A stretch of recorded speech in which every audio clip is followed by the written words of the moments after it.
Dune Awakening just released a new story cinematic trailer. For those unfamiliar, it is a survival crafting MMO. They introduced an original alternate timeline where Duke Leto survives.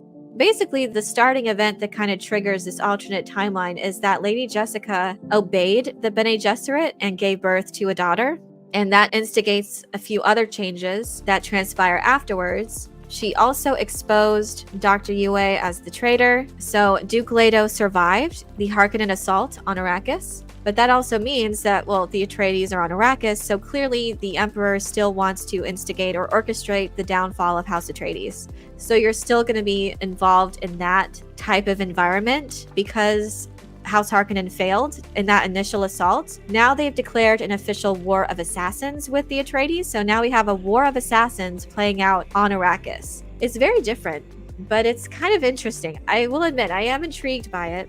And the cinematic trailer was interesting itself because it was from the perspective of Paul Atreides. He's like in the midst of his trinocular vision, his prescience, and he's seeing a timeline. And so we're playing this game in one of those timelines where Lady Jessica obeyed and gave birth to a daughter. So that's kind of neat. I will say I am intrigued by it. An open world survival MMO, rise from survival to dominance on the most dangerous planet in the universe.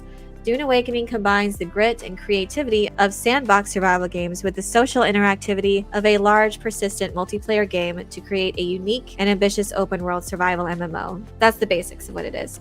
So another thing that I thought was interesting that this environment provides is the fact that the Sardaukar are going to be an increased presence. The Sardaukar design for Dune Awakening is my new headcanon official look for them. Yeah, they looked really cool in the trailer. And I know that everyone loves the Sardaukar. And I do feel like Dune Part 2 kind of, we kind of wanted to see them a bit more formidable. I know that's what the story was. You know, the Fremen wiped them out, yes. But I think in the throne room especially, you can show them to be a little bit more formidable, I think people wanted. But, you know, it is in keeping with the story on that. They did wipe the floor with them, so I get it. But, you know, people like the Sardaukar. So I think this is a cool way to handle that and to have the Sardaukar more involved. So in the novel, they're ordered off Arrakis as soon as the attack on House Atreides is done. And Baron Harkonnen gives the excuse, well, you know, we don't want anyone to know of the Emperor's involvement, which is probably part of it. But I think mostly he was motivated by the fact that he didn't want the Emperor's eyes and ears there monitoring him. So he ordered them off the planet as soon as that was done.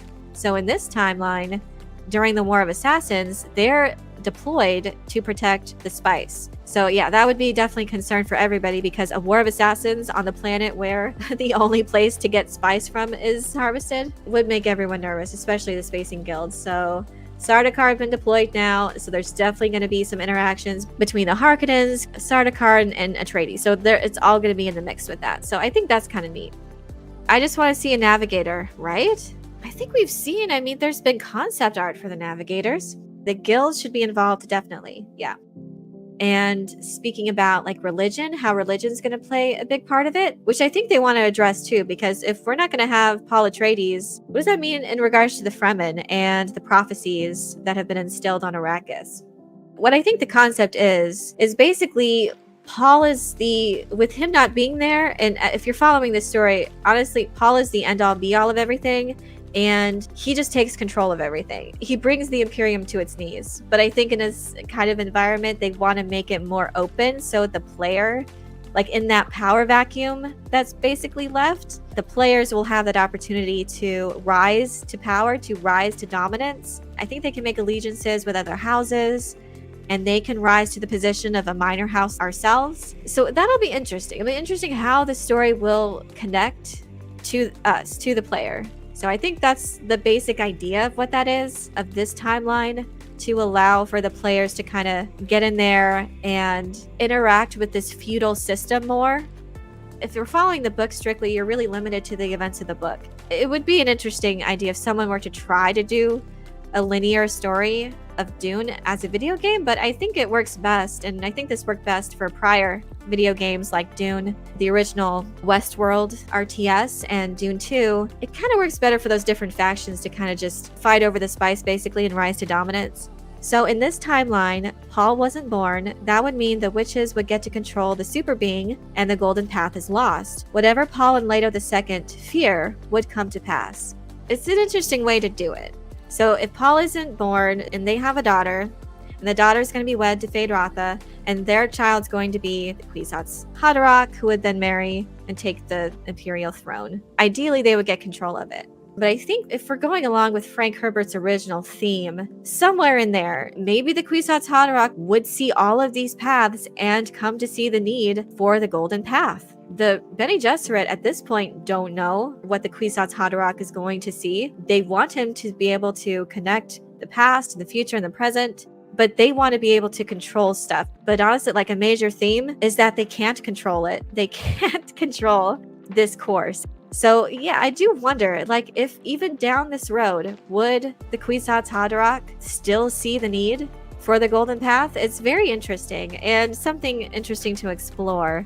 But again, I feel if we're going to stick in keeping with the spirit of Frank Herbert's themes, that yeah, the Bene Gesserit wanting to control so much of humanity, and the fact that they lose that control and it descends into utter chaos. I mean, Frank Herbert wanted to show the dangers of this stagnation, which the golden path would ultimately achieve to like rid humanity, free itself of the shackles of that, so that they would never be under someone's control again like that. I don't know. It's very interesting to think about where they would go with that story. What would this daughter think about this? And now we also have Duke Leto that's still on the scene. They're in a war of assassins right now with House Harkonnen. I don't know if I actually see them wedding, having a marriage alliance. Right now, that doesn't seem like a possibility, but I don't know. It's very interesting where this storyline could possibly go.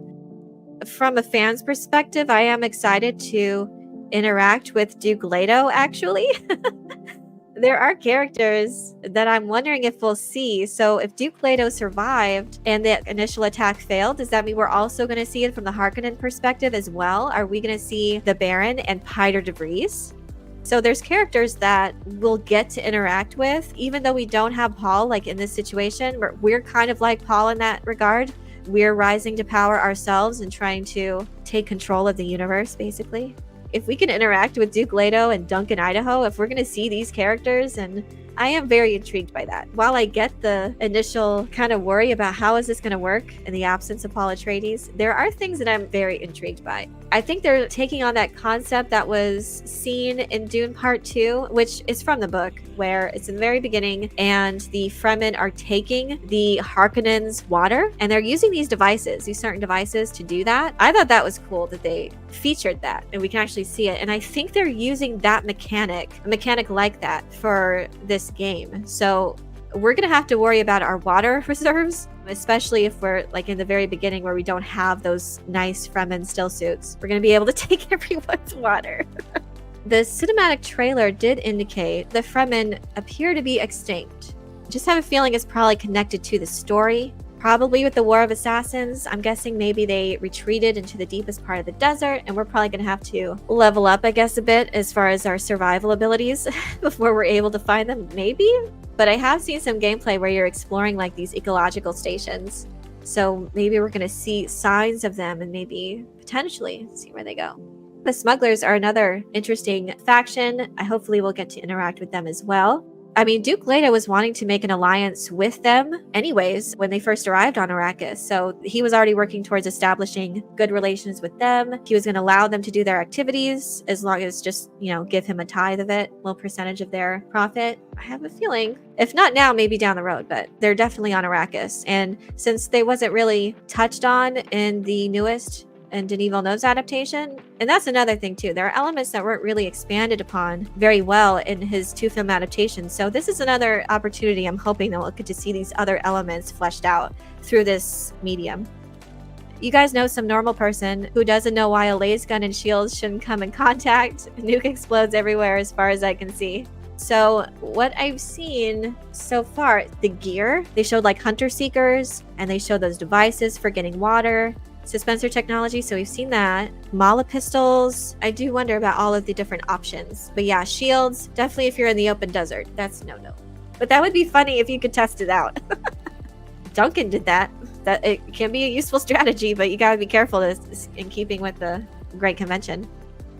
Combined arms engage in epic third-person combat, from deadly ambushes to large battles, with fast-paced interplay between infantry, ground, and flying vehicles. Utilize everything at your disposal, from Holtzman gadgets to an array of ranged firearms. Stretch the limits of human potential using melee techniques and other abilities taught by the great schools of the Imperium. So I do think we'll be able to choose our background. You can choose like your mentorship. I wonder if then we're going to have like a healing thing then for the Sook School. Control the spice. Search the deserts for massive spice blows to harvest the most valuable resource in the universe. And this is what it's going to look like. I guess this purple reddish. That's cool. So the spice blows are going to look like that. Gather players for a foray into the deep desert, or scavenge what you can on the sidelines. Sell spice on the exchange or consume it to expand your potential at the cost of addiction. Control Arrakis. Create a guild and grow it into a house minor by allying yourself with one of the great houses. Rise above your rivals and assert economic dominance by controlling valuable resources like the sands. Power is ever shifting. So there's some interesting things here, and honestly, I am excited for the future of the Dune franchise as a whole. Obviously, we have the books, we know where things are supposed to go and what Frank Herbert intended. So I hope at least that they stick to the spirit of his themes that he was trying to convey. But ultimately, it's a game. At the end of the day, I really hope above all that, yes, in keeping with the spirit of his themes, but I want it to be a fun game. We want it to be fun. I want to control the spice. I want to create my own house in keeping with the sword masters of the Ginaz. House Ginaz will rise again. Just think about it from a gaming standpoint. We want to be able to explore Frank Herbert's universe without being like limited by certain events. We want to be able to take part in this feudal system, fight over control of the spice. I think that's kind of what we want to do as gamers. I think that's a really neat aspect of Frank Herbert's universe, is that it allows for a game like this to, like, it's such a fun environment. It really lends itself to this kind of strategy game. That's why the RTS fit it to a T, those Westworld games.